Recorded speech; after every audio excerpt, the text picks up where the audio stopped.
네, 안녕하세요. 예, 오늘 회로 첫날이 되시는 건데요. 회로 과목이 전기에서 제일 기본 과목이다 보니까 제일 중요한 파트죠. 그래서 그걸 잘 하셔야지만 다른 과목 배울 때 조금 공부하실 때 좀 수월하게 진행할 수가 있는데요.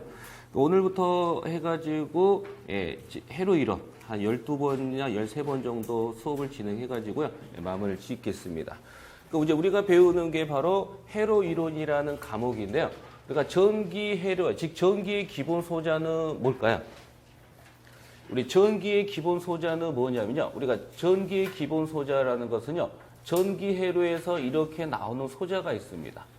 이렇게 생긴 소자를 우리는 뭐라고 부르냐 하면 이것을 우리는 저항이다라고 표현을 하는 거고요. 요거를 기호로는 뭘 쓰냐면은 대문자 R을 써서 나타내고 이거의 단위로는 뭘 쓰냐면은 이렇게 생긴 오음의 단위를 이렇게 씁니다.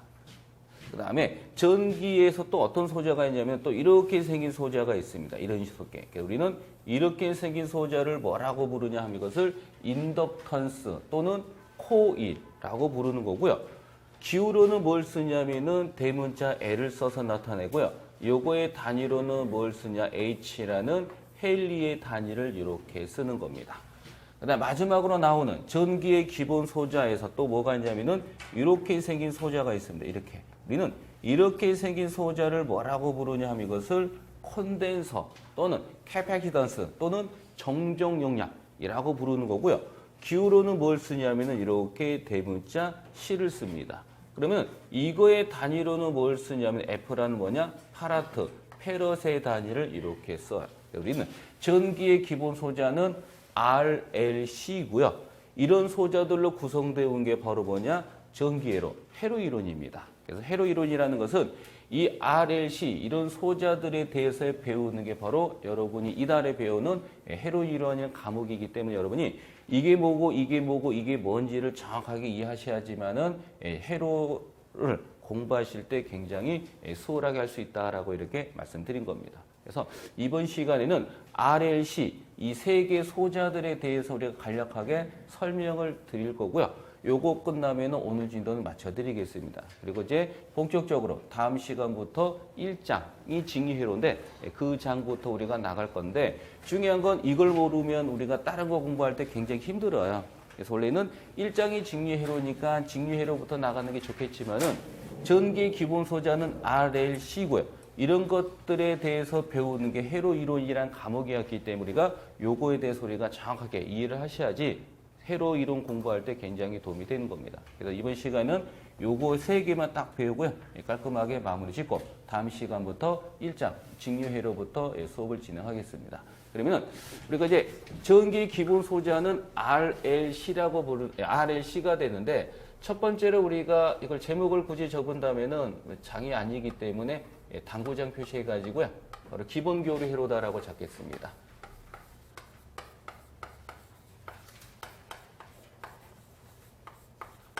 근데 요 장이 3장이 있죠. 3장이 있는 내용인데 요걸 제가 앞에서 제가 바로 설명을 드리는 겁니다. 잘 배우셨다가 나중에 3장 할 때는 요 부분에 대해 설명하진 않고 문제를 풀어 드릴 거고요. 요 부분을 저렇게 이해해 주시면은 다른 거 공부할 때 좀 수월하게 할 수 있으니까요. 요 부분을 잘 봐주신대요. 그럼 첫 번째로 우리가 할 것은 바로 뭐냐? 저항회로가 있습니다. 저항회로.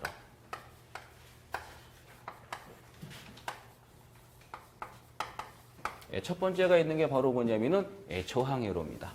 그럼 저항회로라는 게 뭐냐면은 여러분 전기를 공부하시다 보면요. 즉 전기 책을 보시다 보면은 이렇게 생긴 소자를 보셨을 거예요. 그럼 다음부터 여러분은 전기회로에서 어떤 뚜렷한 말이 없는 한 이렇게 생긴 소자를 우리는 뭐라고 부른다? 이것을 저항이라고 부릅니다. 이게 약속입니다. 우리가 전기회로에서 어떤 뚜렷한 말이 없는 한 이렇게 생긴 소자를 뭐라고 부른다? 이것을 저항이라고 하자라고 약속을 잡은 거고요. 요거를 기호로는 뭘 쓰냐면은 대문자 R을 써서 나타내고 이거의 단위는 뭐냐면 이렇게 생긴 무슨 단위? 오음의 단위를 이렇게 쓰는 겁니다. 그럼 제가 이 저항 양 단자에 뭐를 갖다 걸 거냐면 이렇게 전압을 이렇게 갖다 겁니다. 뭐를 갖다 거냐 이렇게 전압을 이렇게 갖다 걸어요. 이런 식으로 제가 전압을 갖다가 겁니다. 그러면 전압을 심볼, 우리 이게 바로 전압을 나타내는 심볼이 되겠죠.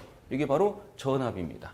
그러면 전압을 이렇게 나타낸 것을 우리는 직류입니까 교류입니까 라고 물으면 전압에는 우리가 직류가 있고 교류가 있잖아요. 그럼 이 전압원을 제가 이렇게 그린 것을 직류라 그럴까요? 교류라 그럴까요? 요거는 직류입니다.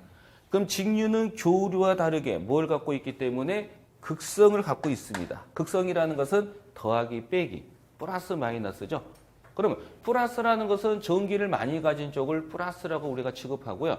전기를 조금 갖고 있는 쪽을 우리는 마이너스라고 부릅니다. 그러면 플러스 마이너스라는 것을 어떻게 구별하냐면 짝대기가 긴 쪽이 우리가 플러스가 되고요. 짝대기가 짧은 쪽이 뭐냐? 마이너스입니다. 그럼 전압을 갖다 걸면 뭐가 흘러요? 전류가 흐르죠.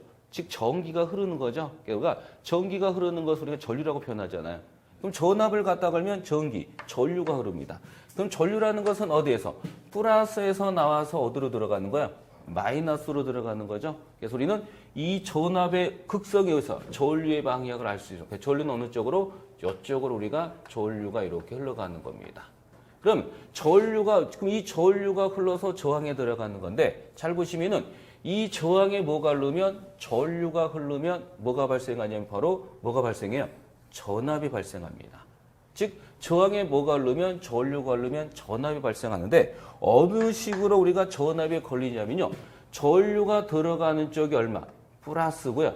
전류가 나가는 쪽이 얼마? 마이너스로 전압이 걸립니다. 그럼 보세요. 요거하고 요거 부가 똑같죠? 우리는 이 전압에 의해서 전류의 흐름을, 전류의 방향을 알 수 있다면 우리는 전류의 방향을 가지고 플러스 마이너스 극성을 알 수가 있습니다. 즉 들어가는 쪽이 뭐예요? 플러스고요. 나간 쪽이 뭐냐? 마이너스가 됩니다. 그럼 예를 들어서 요걸 여러분이 풀었더니 예를 들어서입니다. 요렇게 해서 문제를 풀었더니 전압이 얼마가 되냐면 이렇게 플러스가 나왔다고 칩니다. 그런데 잘 보시면은 여기가 마이너스고 즉 예를 들어서 여기가 마이너스고 이쪽이 플러스로 걸렸다고 쳐요. 이쪽이 마이너스 플러스. 결과는 얼마? 7이에요. 근데 들어가는 쪽이 뭐라 그랬어요? 플러스라 그랬고 나가는 쪽이 뭐야? 마이너스라 그랬잖아요. 그러면 극성이 제대로 잡힌 거 안 잡힌 거예요? 안 잡힌 거죠. 그러면은 이 극성이 제대로 안 잡혔기 때문에 여기에 뭐를 붙여야 돼요? 마이너스를 붙입니다. 그럼 이 마이너스라는 것은 정방향, 역방향을 표시합니다. 즉 다시 말해서 이렇게 즉 이렇게 해서 마이너스가 나왔다는 것은 이 극성을 뭐가 되냐? 잘못 잡은 겁니다. 왜요? 들어가는 쪽이 뭐였어요? 플러스고 나가는 쪽이 마이너스. 그럼 이렇게 해야지만 결과치가 뭐예요? 그냥 7V다라는 겁니다. 그냥 참고로 보시라고 제가 말씀드린 거고요. 그럼 중요한 것은 바로 전압을 갖다 걸었더니 뭐가 흐르냐? 전류가 이렇게 흐르는 겁니다. 그럼 여기서 여러분이 기후가 나오는데 다 기사니까 또 기사 사는 기사니까 다 안다는 전차에서 말씀드리면 V는 뭐예요? 전압이고 I는 전류고 R은 저항이죠. 그럼 저항 양단자의 전압을 갖다 걸면 전류가 흐릅니다. 그럼 V는 전압이고 I는 전류고 R은 저항이잖아요.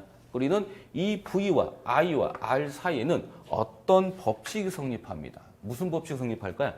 바로 이 V와 I와 R 사이에는 어떤 법칙이 성립하는데 무슨 법칙이 성립하냐? 바로 여러분이 알고 계시는 아주 유명한 오음의 법칙이 성립합니다.